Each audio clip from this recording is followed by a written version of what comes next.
এর কথাই বলেছিলে?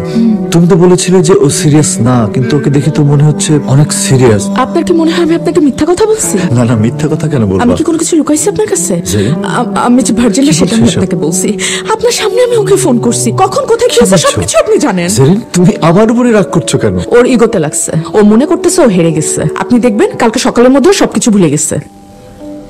এটার একটা শেষ দরকার, ক্লোজার দরকার। কোনো কিছুরই দরকার নেই, আপনি বিশ্বাস করেন ও কালকে সকালের মধ্যে সবকিছু ভুলে যাবে। জেরিন, আমার কেন জানি মনে হচ্ছে যে আমি তোমাদের দুজনের মাঝখানে চলে এসেছি। মনে হচ্ছে একটা সুন্দর সম্পর্ক নষ্ট করে ফেলেছি। নিশান, আপনার সঙ্গে ঠিকভাবে পরিচয়টাই হলো না। আমি সোহাগ। আচ্ছা আমি কথা বলি।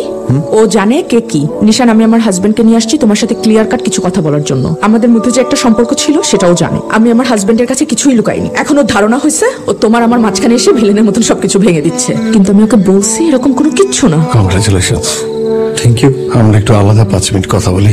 না, তোমার যা বলার তুমি ওর সামনে বলো। তোমার সাথে আমার আলাদা কথা বলার কিছু নেই। 4 মিনিট। আমার সাথে কথা বলতে হলে তোমার আমার পারমিশন নিতে হবে। 3 মিনিট। জেরিন, কথা বলো, কথা বলো।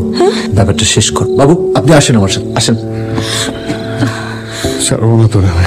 নিশান ছাড়, নিশান ছাড়, তুই আমার ছেড়ে চলে গেলি, তুই আমার এভাবে ছাড়, বাদ দিয়ে দিলি। ছাড়, নিশান ছাড়।